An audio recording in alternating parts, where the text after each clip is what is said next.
사고 해역에서 선체 인양 작업이 진행되고 있습니다. 미수습자 가족들은 간절한 마음으로 인양을 기다리고 있고 목포 신항에서는 거치 준비가 시작됐습니다. 황교안 대통령 권한대행이 참석한 세계 물의 날 기념식장 앞에서 시민단체가 황대행의 사퇴를 촉구했습니다. 투표소 현장 투표를 시작으로 민주당의 대선 후보 경선이 본격화했습니다. 국민의당 대선 주자들도 25일 경선을 앞두고 광주 전남에 총력을 기울이고 있습니다. 도가니 사건의 피해자들이 새로 옮긴 시설에서도 인권 유린을 당하는 과정에서 자치단체의 관리 감독이 소홀했다는 비판이 나오고 있습니다. 여러분 안녕하십니까? 세월호 참사가 발생한 진도 해역에서는 오늘 선체를 1m가량 들어올리는 시험 인양이 실시됐습니다. 시험 인양에 성공하고 이후 기상 여건이 좋다면 본 인양까지 이어질 계획이지만 아직 확신할 수는 없는 상황입니다. 현장 취재 기자 연결합니다. 김진선 기자, 지금 상황은 어떻습니까? 네, 세월호 참사 해역에서 1.6km가량 떨어진 진도 동거차도에 나와 있습니다. 이곳에서는 유가족들과 많은 취재진들이 인양 작업을 지켜보고 있는데요. 오늘 현장에서는 선체를 1m가량 들어올리는 시험 인양이 실시됐습니다. 해양수산부는 잠수사를 통해 선체가 뜬 것이 제대로 확인되면 선체의 수평을 맞추는 작업이 이어진다고 밝혔습니다. 여기까지가 시험 인양 과정으로 아직 마무리되지 않은 상태입니다. 해수부는 이후 기상 여건에 따라 본 인양까지 추진한다는 계획이어서 이곳의 긴장감은 커지고 있습니다. 날이 어두워지면서 작업 중인 바지선의 불빛만 어렴풋하게 보이는 상황인데요. 인양 현장은 오후 들어 파도도 점차 잦아들면서 현재는 잠잠한 상태입니다. 본 인양이 결정돼 순조롭게 진행되면 6에서 8시간 후에 선체가 수면 위로 드러나기 때문에 유가족과 미수습자 가족 모두 현장에서 작업을 밤새 지켜볼 계획입니다. 시험 인양이 시작된 오늘 오전 10시부터 유가족들은 직접 배를 몰고 나가거나 지원선을 타고 현장을 참관했습니다. 작업 진행 상황이 여전히 공개되지 않으면서 바다만 보고 있어야 하는 일부 유가족들은 답답함을 토로하기도 했습니다. 지금까지 진도 동거차도에서 MBC 뉴스 김진선입니다. 세월호 시험 인양이 이루어지면서 진도 팽목항에도 종일 애타는 긴장감이 흘렀습니다. 미수습자 가족들은 물론 팽목항을 찾는 시민들도 애끓는 심정은 모두 한결같았습니다. 양현승 기자입니다. 2014년 4월 16일에서 1072일이 지난 진도 팽목항. 노란 리본이 붙은 빨간 등대 앞에 미수습자 가족들이 섰습니다. 가족이 어디에 있는지 아는데 찾지 못하는 말 못할 아픔. 세월호의 온전한 인양을 간절히 바라며 애타는 마음을 토로했습니다. 엄마라서 절대 사랑하는 가족을 보게 할 수 없습니다.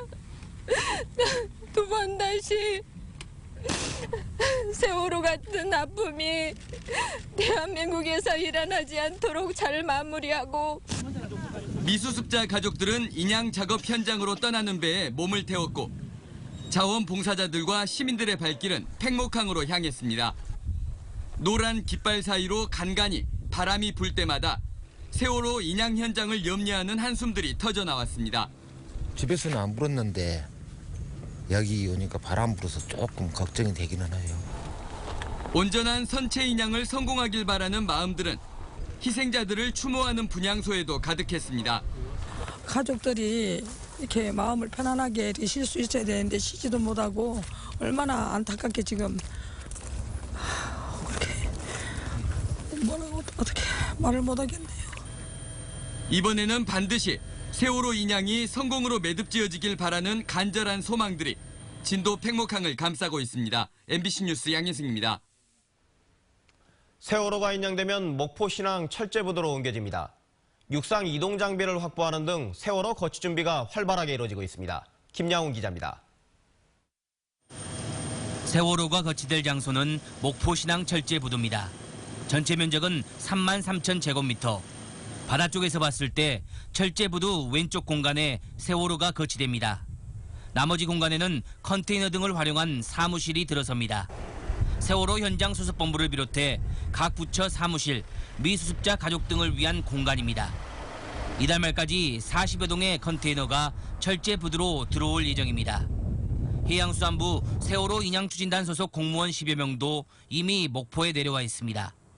최근 목포신항 운영사와 세월호가 거치될 철제부두에 대한 공간 배치 계획 협의도 모두 마쳤습니다. 세월호를 부두에서 이동시킬 장비인 대형 트랜스포터 40대도 확보한 것으로 알려졌습니다.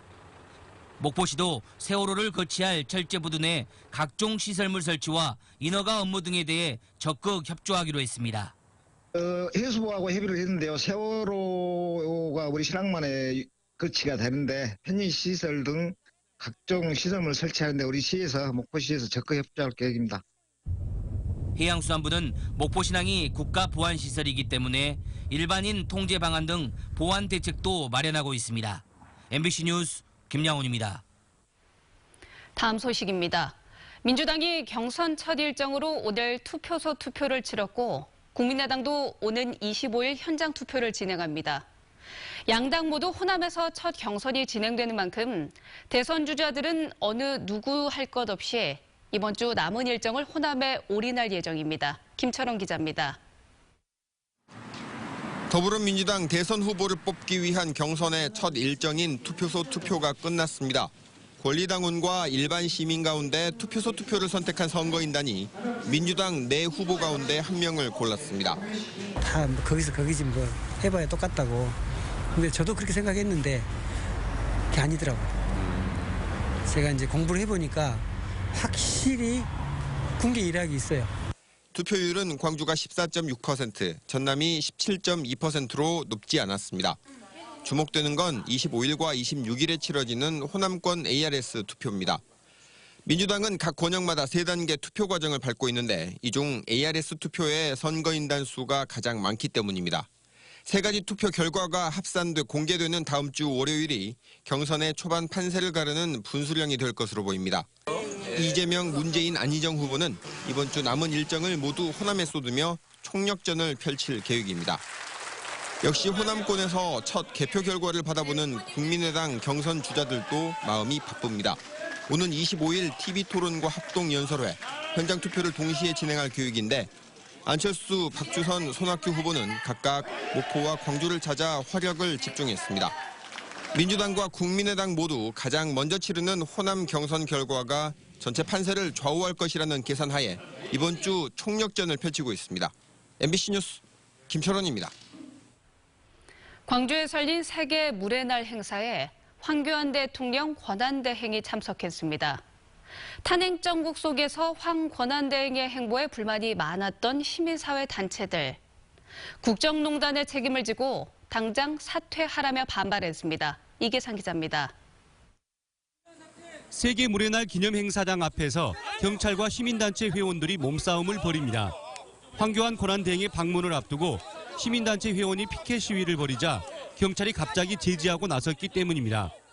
광주 지역 90여 개 시민사회단체로 구성된 박근혜 퇴진 광주시민운동본부는 박근혜 전 대통령과 공범인 황 권한대행은 즉각 사퇴해야 한다고 주장했습니다.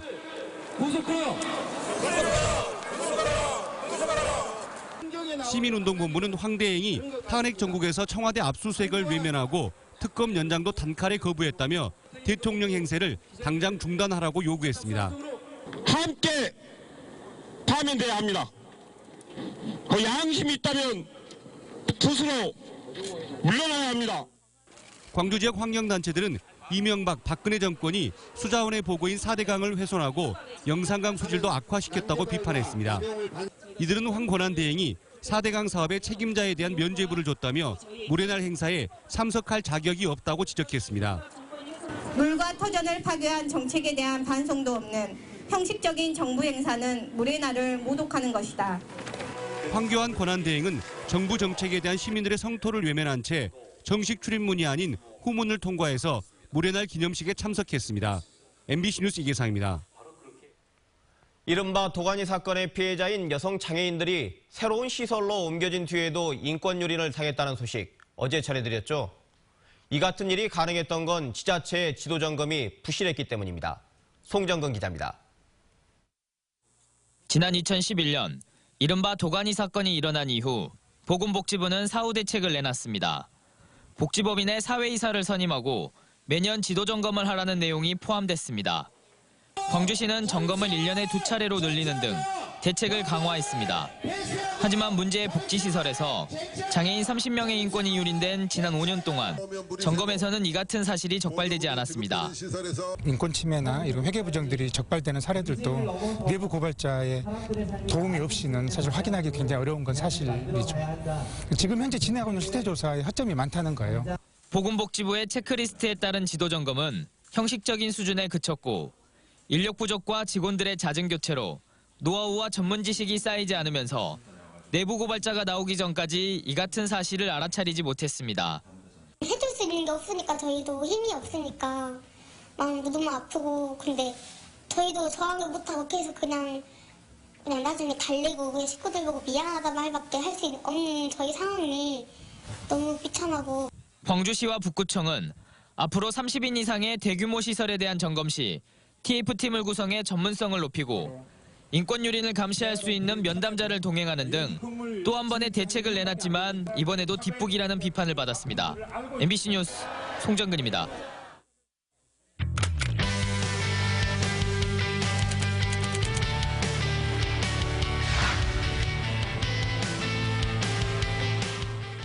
우리 아이들이나 부모님이 병원이나 학교를 갈 때 안전하고 편안하게 갔으면 좋겠다는 생각 많이들 하시죠? 국토교통부가 장애인이나 고령자처럼 교통약자들의 안전 실태를 조사했는데요. 광주시는 7대 광역시 중에 6위로 전국 최하위권이었습니다. 전남 역시 9개 도 가운데 5위로 중하위권에 머물렀습니다. 부분별로 보도록 하겠습니다. 광주는 장애인들을 위한 특수 이동 차량 보급률은 높은 것으로 조사되지만 보행자를 위한 이동 환경은 광역시 가운데 이렇게 가장 뒤떨어지는 것으로 나타났습니다. 특히 고령자와 어린이를 위한 안전시설이 미흡해서 광역시들 가운데 교통약자 사고가 가장 많이 나는 것으로 조사됐고요. 전라남도 또한 고령자나 어린이의 사고율이 높은 것으로 나타났습니다. 차 조심해라, 신호 잘 지켜라. 개인에 대한 주문도 좋지만 교통약자들이 마음 놓고 거리를 다닐 수 있는 환경을 조성해 주는 것도 시급해 보입니다. 오늘의 검색창이었습니다. 검찰이 광주지방경찰청을 압수수색하고 비리 의혹을 받는 경찰관을 체포했습니다. 광주지방검찰청 형사 2부는 오늘 오전 광주지방경찰청 교통안전계 소속 A경위의 책상과 소지품 등을 압수수색하고 A경위를 알선수재 혐의로 체포했습니다. 검찰은 A경위가 특정 사안에 대한 무마를 대가로 돈을 받은 혐의가 있다고 보고 수사 중인 것으로 알려졌습니다. 일본군 위안부 피해자를 상징하는 작은 평화의 소녀상이 광주 상무고등학교 교정에 세워졌습니다. 가로, 세로 60cm 크기의 소녀상은 학생들의 자발적인 모금으로 세워졌고 건립 후 남은 금액은 위안부 지원단체에 전달됐습니다. 상무고 소녀상은 전국 고등학교에 100개의 작은 소녀상을 세우자는 프로젝트의 일환으로 전국에서 37번째로 세워졌습니다. 광주 군공항 이전 문제를 놓고 광주시의회와 전라남도의회 특위 관계자들이 간담회를 열었지만 절충점을 찾지는 못했습니다. 이 자리에서 광주시의회 의원들은 광주와 전남은 한 뿌리라며 대승적 차원에서 협조를 구한 반면 도의회 의원들은 광주시가 일방통행식으로 군공항 이전을 추진하고 있다고 비판했습니다. 양 시도 의원들은 조만간 국방부를 방문해 군공항 이전 절차 등을 점검하기로 했습니다. 과거사 청산과 민주 시민교육 문제에 대해 독일과 한국의 경험을 공유하는 토론회가 5.18 기념재단에서 열렸습니다. 5.18 기념재단은 센터 대동홀에서 독일의 프리드리히 에버트 재단과 공동으로 한국과 독일의 기억 문화 그리고 민주주의 발전을 주제로 토론회를 개최했습니다. 미하엘 파락 민주주의 진흥재단 사무총장은 이 자리에서 독일 민주주의 교육에서 홀로코스트를 어떻게 다루었는지 발표했고 한국의 5.18을 사례로 본 양국의 차이점 등에 대해 논의했습니다.